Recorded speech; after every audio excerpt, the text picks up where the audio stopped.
আরে বেটা, জিয়া রহমান তো বাংলাদেশের বাপ, বাংলাদেশের জন্মদাতা।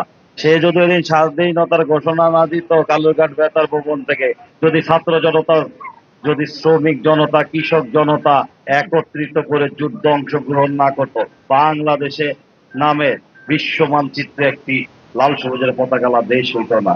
আজকে জিয়া রহমান ছিলেন বিদায় স্বাধীনতার ঘোষণা দিয়েছেন, ছয় শরীরে যুদ্ধ করেছেন, জেড ফোর্স গঠন করেছিলেন, মুক্তিযুদ্ধের সর্বাধিনায়ক ছিলেন বিদায় বাংলাদেশ নামের একটি ভূখণ্ড বিশ্ব মানচিত্র পেয়েছে। আমরা পেয়েছি লাল সবুজের পতাকা। আরে বেটা, তারেক রহমানের জন্ম হইছে বিদায়ী 31 দফা হয়েছে রাষ্ট্র মেরামত। আধুনিক রূপকার বাংলাদেশে ছিল শহীদ রাষ্ট্রপতি জিয়াউর রহমান বীর উত্তম। 19 দফা দিয়েছিলেন। সারাক্ষণ দেশ সংস্কার নিয়ে, দেশের উন্নয়ন নিয়ে, শ্রমিক কৃষক জনতার উন্নয়ন নিয়ে কাজ করত, শিক্ষা নিয়ে কাজ করত।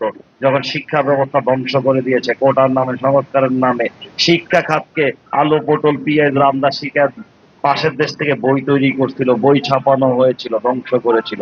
তখনই তারেক রহমান তার বাবার আদর্শ নিয়ে একটা একটা করে সেক্টর ধরে মেরামত করতে করতে আন্দোলন করে চূড়ান্ত আন্দোলন 1 দফা ছিল তারেক রহমান। আরে বেটা, তোরা ছাত্র যদি হজ বৈষম্য আন্দোলনের মুক্তিযোদ্ধা, তাহলে সর্ব অধিনায়ক হয়েছে গিয়া তারেক রহমান। তার 18 সালের 1 দফাতে উপস্থিত হইয়া আমি নিজেও মোহাম্মদপুরের জোনের একজন সেক্টর কমান্ডার। ছাত্র বৈষম্য আন্দোলনে তোমগো কেউ দলিল নাই 17টা মামলার, আমার কিন্তু দলিল আছে 17 মামলার। আমি গুম হয়েছিলাম 21 তারিখ ওইখান থেকে সিটিটিসিতে। 2 তারিখে নিজেকে আবিষ্কার করেছি সিএমএম কোডে। আমার চেয়ে বড় মুক্তিযোদ্ধা তোমরা না।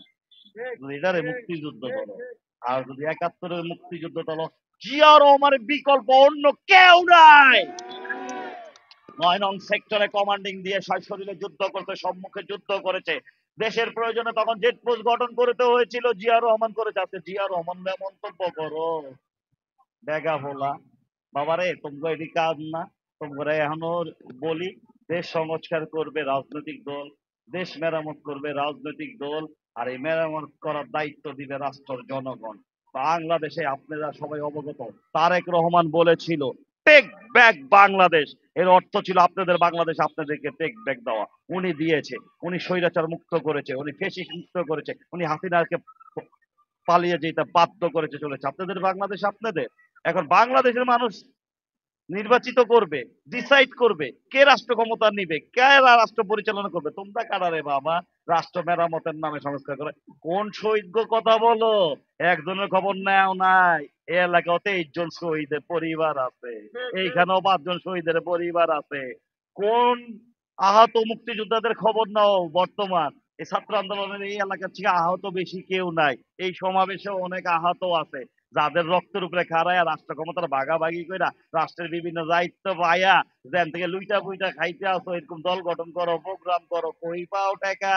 এই গাড়ি দেয়া ঘুরো, কই পাও গাড়ি? এদিও মানুষ বের করে নিয়ে আসবে।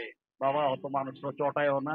দেশে ইলেকশন দাও, দেশের ইলেকশন মানুষ বেছে নিবে তার কে সরকার করবে, কোন মানুষ জনতা বেছে নিবে তার প্রতিনিধিত্ব কোন দলের সরকার করবে। তোমরা বাচ্চা মানুষ, এতজন। আর একটা কথা, আর একবার যদি শহীদ রাষ্ট্রপতি জিয়া রহমান বীর উত্তমকে নিয়ে বাজে কথা বলো, যেই নামে দলই গঠন করো, তোমরা কিন্তু আওয়ামী লীগ ফেসিসের চেয়ে বড় কিছু না। আপনাদের কাছে সবিনীত একটা অনুরোধ, আজকের এই প্রোগ্রাম থেকে আমাদের নেত্রী অনেক অসুস্থ, বেগম খালেদা জিয়ার জন্য সবাই দোয়া করবেন যেন উনি সুস্থতা পায়, শেফা পায়, আল্লাহ তাল্লাহ ওনাকে শেফা দান করেন। উনি যদি বাংলাদেশে আসেন, ওনার থেকে অভিজ্ঞ কেউ নাই। উনি 3বারের প্রধানমন্ত্রী, 4বার নির্বাচিত এমপি, ওনার রাষ্ট্র ক্ষমতার অভিজ্ঞতা আছে। আর যদি কখনো দেশে ইলেকশন হয়, ওনার জন্য আপনাদের কাছে দানের শীষে ভোট চাই, তারেক রহমানের জন্য দানের শীষে ভোট চাই। এখানে গতবার আব্দুল সালাম ভাই ইলেকশন করেছিল, তার বিজয় ছিনিয়ে নিয়েছে। এবার এটা ইনশাল্লাহ হতে দেওয়া হবে না। যদি উনি ইলেকশন করে, ওনাকেও দানের শীষে ভোট দিবেন। আপনাদের সবাইকে আবারও তারেক রহমানের জন্য, খালেদা জিয়ার জন্য দোয়া চাচ্ছি। বাংলাদেশ জাতীয়তাবাদী দল বিএনপি জিন্দাবাদ। বেগম খালেদা জিয়ার সুস্থতা কামনা করি। তারেক রহমান ফিরে দেশে আসবে, ফিরে বাংলাদেশকে প্রত্যাশা রাখি। শহীদ রাষ্ট্রপতি জিয়া রহমান বীর উত্তম অমর হোক, অমর হোক। আমি মনোয়ার হাসান জীবন।